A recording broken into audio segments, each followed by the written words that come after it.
Good morning, everyone, and welcome to what has officially become Taco Tuesday in our household.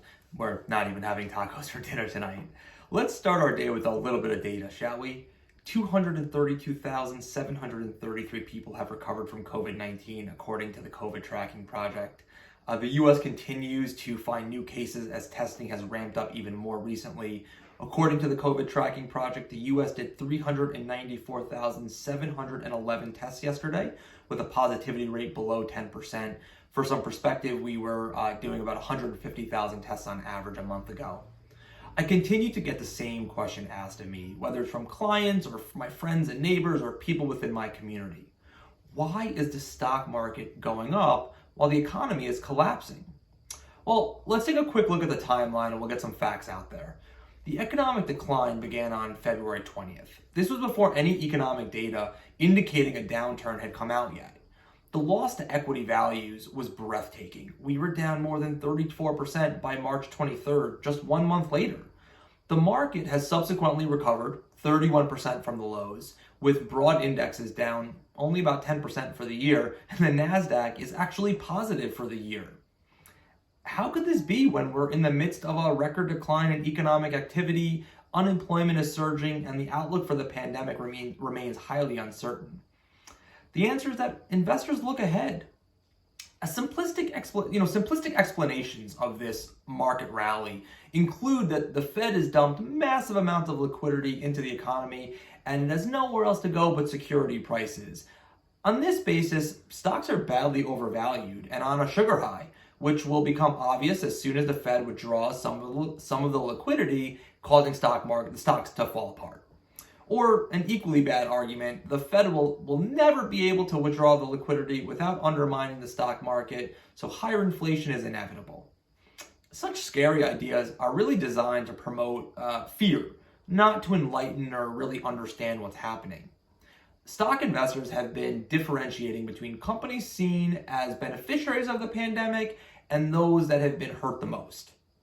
Technology firms, especially those having seen a surge in business because of the pandemic, are setting new highs, including Amazon, Netflix, Microsoft, Roche, and Thermo Fisher, just to name a few. That's why the NASDAQ, with its top 10 companies representing about 44% of the entire index, is now positive for the year despite the recession.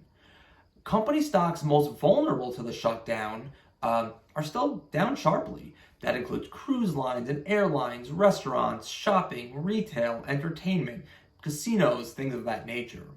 Investors now seem to be trying to differentiate between those that will recover sooner, those that will take longer to recover, and those that are sufficiently impaired that may never recover. In fact, that's precisely the exercise that we've been doing for your portfolios over the past several weeks. A solid investment case can be made for the stocks that have rallied because of the pandemic, despite their lofty valuations. We all know that Amazon has been capturing market share from brick and mortar retail for years.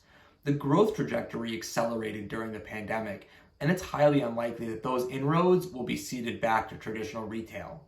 J.Crew and Neiman Marcus have already filed for bankruptcy, and JCPenney can't be too far behind. There's going to be more. Companies such as Macy's and Kohl's will get a temporary boost as some sales shift to them. But what's clear is that internet-based firms will continue to thrive. So we must try to determine if they are already fairly valued given their strong growth prospects or if they're undervalued. One area of focus for us has been on those companies that we think can recover sooner. We also look at balance sheets to determine if a company can handle a temporary but sizable loss of business until activity returns to normal. One of the most difficult uncertainties is how to anticipate those companies that have the financial ability to pay their dividends, yet choose to reduce or suspend those payments to strengthen their balance sheets. We think we're in the earliest stages of a recovery, although uncertainty is high because we can still be surprised by the path of the pandemic. However, it should be clear to all that investors are now more comfortable getting back in as they recognize that economic prospects are improving. And that is the message behind the stock market rebound. Have a wonderful Tuesday, everyone, and I look forward to seeing you all tomorrow.